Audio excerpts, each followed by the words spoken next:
大家好，欢迎来到美食采味。开红酒别那么费劲了，没有开瓶器的情况下，您不妨用它试试。俗话说酒逢知己千杯少，进入下半年，浪漫的节日越来越多了，这时也离不开各种酒，而红酒很多人都爱喝，但红酒开瓶是真的很麻烦，尤其是没有开瓶器的时候，真的是巧妇难为无米之炊。只能眼看着心爱的红酒，却喝不到嘴里。所以今天特地整理了一期视频，给大家分享几个开红酒的小妙招，让你即使没有开瓶器，也能分分钟喝到心爱的红酒。一起看看吧。妙招一：毛巾开红酒。这边心爱的红酒取出来，另外我们再准备一块有厚度的毛巾，不要太薄，没有合适的，我们用衣服折叠起来呢也是可以的。记得把红酒瓶口的塑料帽撕下，然后将毛巾折叠成方块放在墙面上，让红酒瓶底和墙面呈90度角，让毛巾垫于瓶底，紧贴平整于前面的墙壁，一手握住瓶身，一手握住毛巾，使瓶身与毛巾呈90度角，匀速用力撞击墙面，这样不断的冲击就可以把瓶塞顶出来，同时还能防止瓶塞断裂。看到没有？经历了2分钟，瓶塞已经出来部分了。现在我们继续。但是大家要注意的是，瓶底撞到毛巾时不能太用力，也不能太小力，力量太大会导致瓶底直接破裂。那如果力量太小，那就无法把瓶塞顶出。所以采取这一方法时，一定要用力均匀。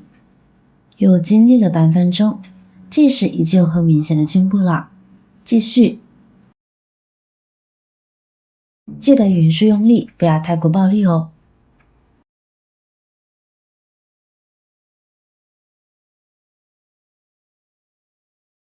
当把红酒瓶塞子撞出一半多的时候，就可以停住了，然后用手握住露出来的塞子部分，左右旋转拧开，砰的一声，这样瓶酒塞子呢就已经完好无损的取出来了，这样就可以喝到美味的红酒啦。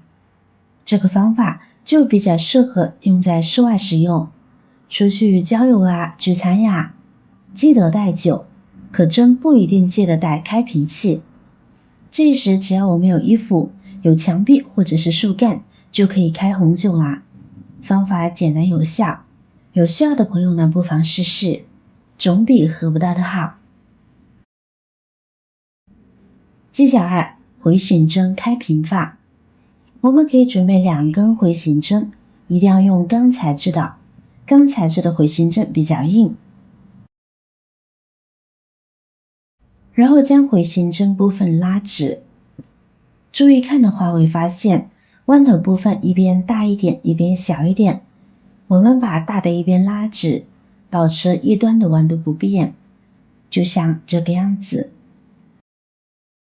好了，接下来呢，我们需要把回形针插入瓶口内，这里可以借助胶把钳，利用钳子的力量，将2个回形针从软木塞与瓶口缝隙处深入瓶中。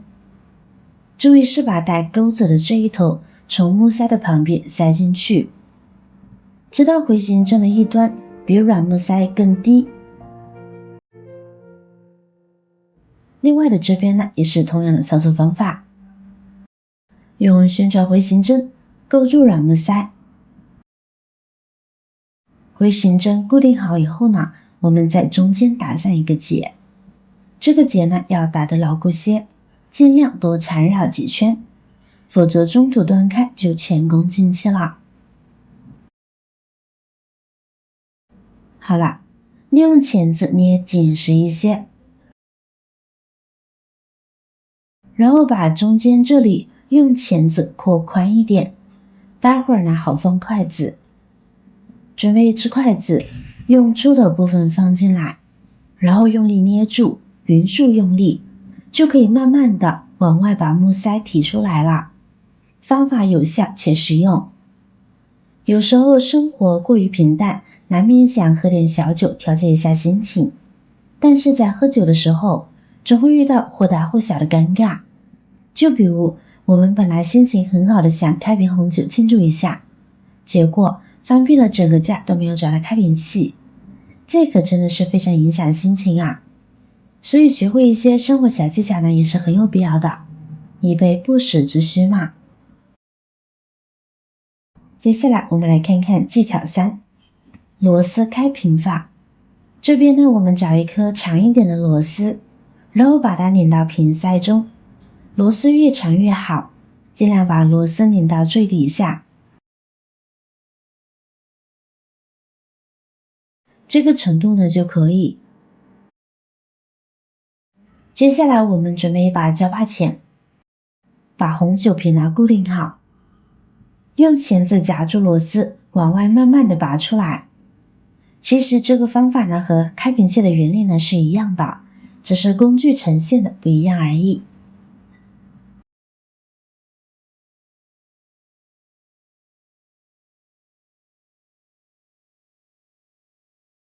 随着砰的一声响起，这时我们的红酒呢就开好啦。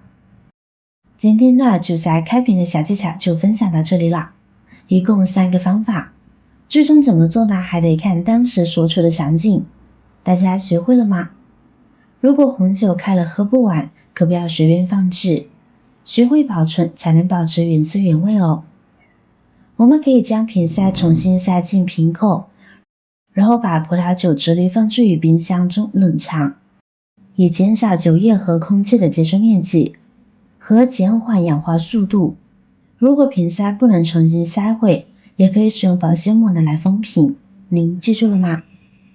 学会记得把它分享给您的家人和朋友。如果您有更好的建议和方法，欢迎在下方留言哦。您的留言和分享可以帮助到更多有需求的人哦。